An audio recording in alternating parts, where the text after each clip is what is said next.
Assalamu alaikum wa rahmatullahi wa barakatuh. In this video, I'm going to demonstrate to you how Apostate Prophet doesn't care what happened to Shaykh Uthmaan. I will show you how he will use this event for his own gain, for ulterior motives. So when the event happened, Ridwan did condemn it on Twitter. He also made a community post and he made a video. So in his video, he says this. Last two times that I got news that something happened to him or somebody had attacked him, I condemned it. I would never condone something like this. Hating people, attacking people for their opinions is against everything that I stand for and everything that I have said in the past. It is completely contrary to what I have said in the past. So let's just analyse what he's just said there. He basically tries to look, the past couple of times something's happened to Shaykh Uthmaan, I've spoken about it to try and make people think he's in the good books. You know, like, look, I'm a nice guy, etc. But when Shaykh Uthmaan got a death threat, what did the Apostate Prophet do? He doubted it, tried to assert that it's fake, it's made up. Let's look at the reason why he says it's fake. Beginning. It begins with Shaykh Uthmaan, which is a misspelling of the title and the name of the target of this death threat, which is very strange. We know your car. We know your house. Which English-speaking American person talks like this? Then again, it is California. I don't know. But what is the next thing here? Stop dawa or die. Stop dawa or die. What is that? Looking at all the U's here, it looks like it is a U. I've never seen anyone spell dawa like this, even when it's non-Muslims who don't know how it is spelled. I don't think that this is what a native English speaker would go for when trying to spell dawa. Dawa, D-A-U-A. And the I's without dots on them. I don't understand. And then, Saints of Sam? Saints of Sam? You mean like Son of Sam, like the serial killer, David Berkowitz? Or like Sons of Sam, which is a documentary about Son of Sam serial killer, which is currently popular on Netflix? Isn't that a little bit easy? That sounds very strange. It's like if I received a death threat that goes something like, I know your house, I know your car, stop criticize Islam, or die, Jack the Jihadi. You know, like Jack the Ripper, or Jack the Fly Dipper. I don't know. And I highly doubt that a Christian would assume such a title. Saints of Sam. Come on, man. Are you kidding me? I don't know. I just can't help but think that this is a scam, or somebody trolling, somebody with malintent making this up. If I said to a group of English people who aren't familiar with this terminology and tell them to spell Sheikh, some of them will say S-H-A-K-E-H. Some of them will say S-H-A-YKH. Some will say S-H-E-I-K-H. And some of them will say S-H-I-E-K. As for Uthmaan, some people may say U-T-H-M-A-N, single A-N. Some of them might actually spell it how it's spelled on this letter. Some may say U-S-M-A-N, U-S-M-A-A-N. They spelt the name wrong. So what? It still says, and you can still make out that it says Uthmaan. The next part, we know your car, we know your house. This is natural on a death threat. You want to try and make the person you sent the threat to afraid. So by telling them that you know their car, you know their house, indicates and shows that these people have been following you. They know where you live, they know your car, the make, the model, the license plate. That they're going to be watching you, they're going to be following you. And then the final sentence, stop dawa or die. So they spelled dawa as D-A-V-A. Wow, it must be fake, guys.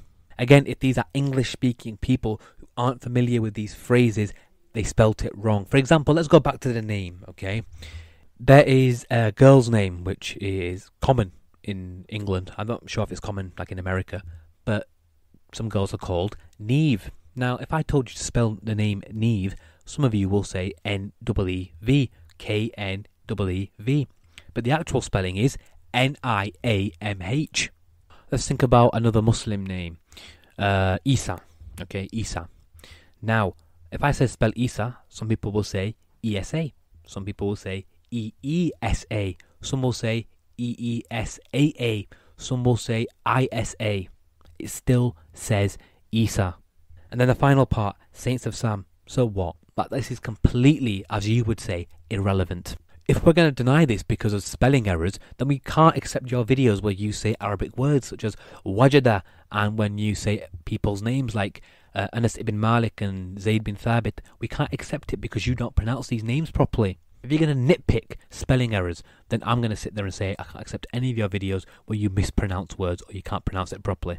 In summary, Apostate Prophet's reasons to try doubt this death threat are completely baseless. If a Christian got a death threat where there were spelling errors and the names were spelt wrong of people, he would never make a video where he would doubt it.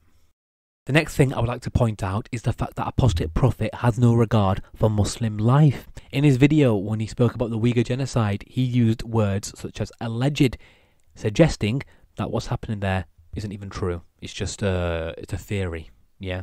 But when speaking about apostasy, he's in the affirmative. It's assertive. It's this happens, not this, might not happen. No, it happened.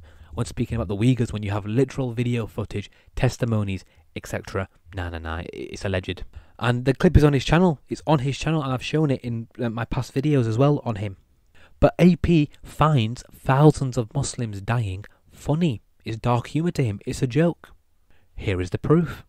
There is a joke that I made at the very beginnings of my YouTube journey in one of my old videos where I talk about the pilgrimage. I made a joke in one of those old videos where I didn't really care about what I say and all that. And today I feel like, okay, that was a very dumb joke. I shouldn't have done that. But the thing is, I didn't mean any harm with it. It was just a sense of dark humor. I was talking about how Muslims are very, dedicated to going on the pilgrimage, doing, certain things and dying on the path of Allah. And I said that during some pilgrimages, thousands of people died. And I said, that's what I call a sacrifice. And I found it funny in the moment. But it is kind of a dumb joke. It is kind of a silly joke. And I think today I wouldn't make that joke, because I come from a culture in Germany where we just joked about all kinds of things, no matter if people are offended or not. And this was just the way we joke. I always joke about my own death and disabilities and all that stuff. But the thing is, when I'm dealing with the Muslim culture, I'm aware that making such a joke is in no way productive. It's in no way, it in no way contributes to a better mutual understanding. It's just dumb. So how can you believe him when he sits there and he condemns what happens to Shaykh Uthmaan? He's saying it at face value. If he finds thousands of Muslims dying a joke, finds it funny, saying it's dark humour, and when he literally, did you see it when he was reminiscing over what he said? He laughed again, meaning he still finds it funny. And in fact, if you actually watch, the stream he did with Apostate Aladdin actually says what Apostate Prophet said was wrong. Apostate Prophet don't care. He finds it funny. So in summary, this demonstrates how Apostate Prophet has no regard for Muslim life. Back to his video now, where he speaks about how Shaykh Uthmaan has every right to preach in the park. But look at what he says. He says the right way to do it is to what? To go to Shaykh Uthmaan in public. And then he quickly says online too.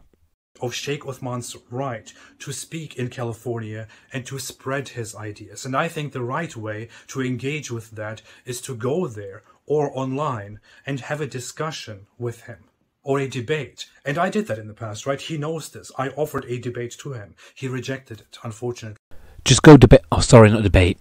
Guys, just go and discuss with him at the park. What's stopping you? It's because you're a coward. You're afraid. You don't like leaving your house. You don't like getting up from your backside. I think leaving your computer to go to your bedroom is a struggle for you because it involves you getting up. It's not healthy, Ridvan. You're going to end up with your backside being completely disproportionate to the rest of your body. Get up and go outside. Go to the park and discuss with him. You said that it's the right thing to do. It's the right way to do it. Then you quickly said do it online. You're so obsessed with doing everything online.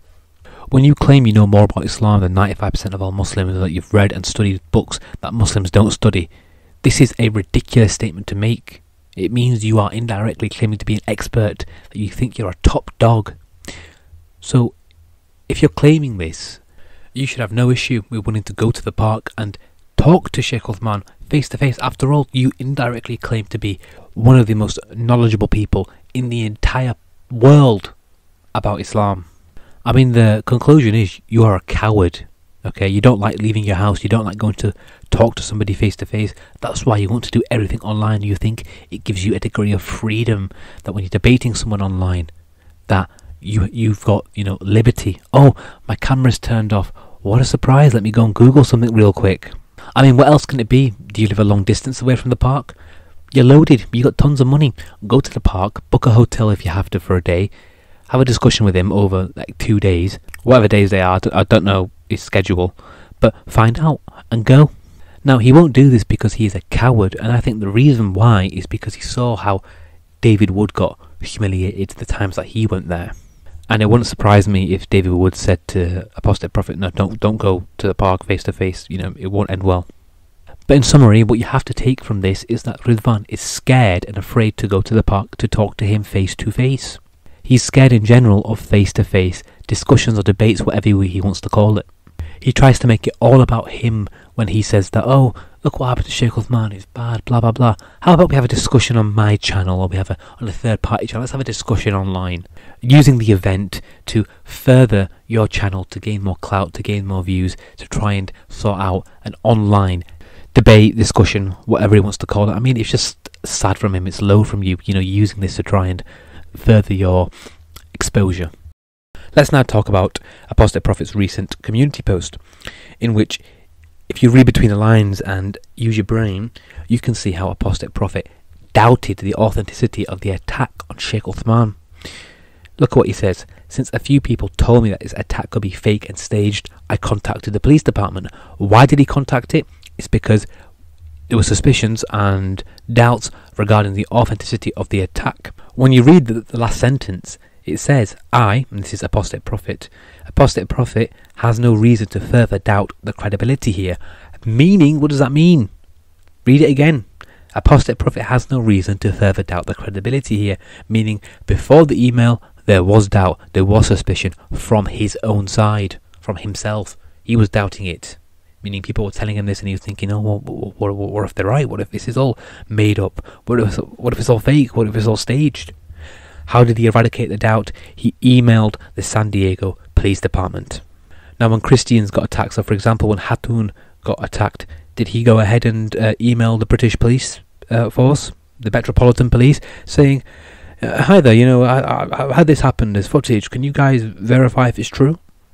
No, he took it on face value. This further demonstrates the lack of regard he has for Muslim life. People are actually trying to defend him here with this community post, saying that no, he didn't doubt it, it's about people who did doubt it. Read between the lines, he literally says, I have no reason to further doubt the credibility here, which means he did doubt it to begin with. He did doubt it. When people are telling him it could be fake, it could be staged, he doubted it. So he emailed the police department to find out if it was true, and when they said, yeah, it is, he's okay, yeah, I believe it now, because why? It's coming from non-Muslims. I would now like to speak about what he said when Hatun got attacked. How he blames people for the language they use, stating it's because of them that Hatun got attacked. Have a listen yourself. Aware of this, but people who keep calling her and others like her names, and who keep calling people enemies of Islam, are responsible for this. Very interesting, isn't it? Immediately jumping to the defense of Christianity and Christians. I mean, if you didn't know Apostate Prophet, you would think he himself was a Christian. But no, he's not a Christian, in case people don't know about him. He just sucks up the Christians because, you know, a lot of them pay him monthly. So if he starts attacking Christianity in the same way he does Islam, he will lose even more money. But look at what he says. He says that it's the language that people use that led to the stabbing and attack of Hatun. But look at you, Ridvan. Look at how you act. Look at how you behave, stating that thousands of Muslims dying is funny and dark humour. Undermining the Ughiyar genocide by using words like alleged. Making videos and sharing stuff in your community page, suggesting that all the Muslims in the world want to violently subjugate every single person and take over the entire world. What sort of message does that send? The message it sends is that it's okay to hate Muslims. It's okay to make fun of them dying. It's okay to think that thousands of Muslims dying is funny. It's okay to try and scare people into thinking that Muslims are evil and want to take over the world. You can sit there all you want and say, I made a video where I said I don't hate Muslims. It's a smoke screen. There's a saying, okay, it's actions speak louder than words. You saying I don't hate Muslims and making a video about it is rendered useless if the actions you are doing and other things that you say contradict that statement. In summary, it's very clear that Apostate Prophet values non-Muslim lives more than Muslim lives. And I know people who think they're a smart arse will try and sit there and say, well, what about the apostasy law and the blasphemy law, blah blah blah.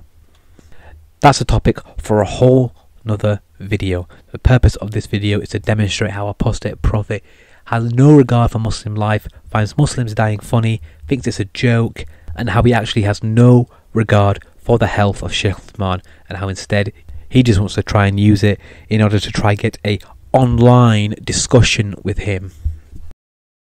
So in conclusion, Ridwan thinks thousands of Muslims dying is a joke, that it's dark humour, and he has no issue with it. How then can you believe him when he sits there and he condemns the attack on Shaykh Uthmaan, who is a Muslim? He should find this attack a joke. It should be dark humour to him. Why is it not? Is it because he's inconsistent? Well, we already know that's the case. But what's he trying to do in his video? He's trying to make himself look good. So people look at him and be like, wow, look at that. He's an ex-Muslim and he's saying, I condemn this attack that happened to a Muslim. In reality, though, he doesn't care. He had doubts about the authenticity of the attack, so he had to email the San Diego Police Department. Never did that when a Christian got attacked. He never emailed the police department then. No, he immediately believed it. He's turning this into a discussion offer, where he's asking him to, let's come online onto my channel or somebody else's channel. Modern Day Debates is what he's trying to get, and say, let's have a discussion there. You said you know more about Islam than 95% of all Muslims. You said you've read and studied books that Muslims haven't studied, that most Muslims don't study. Go to the park and talk to him face to face, like you said it's the right thing to do. Get up off your backside and actually go outside and go to the park. And stop pretending like you care about the lives of Muslims, because you do not.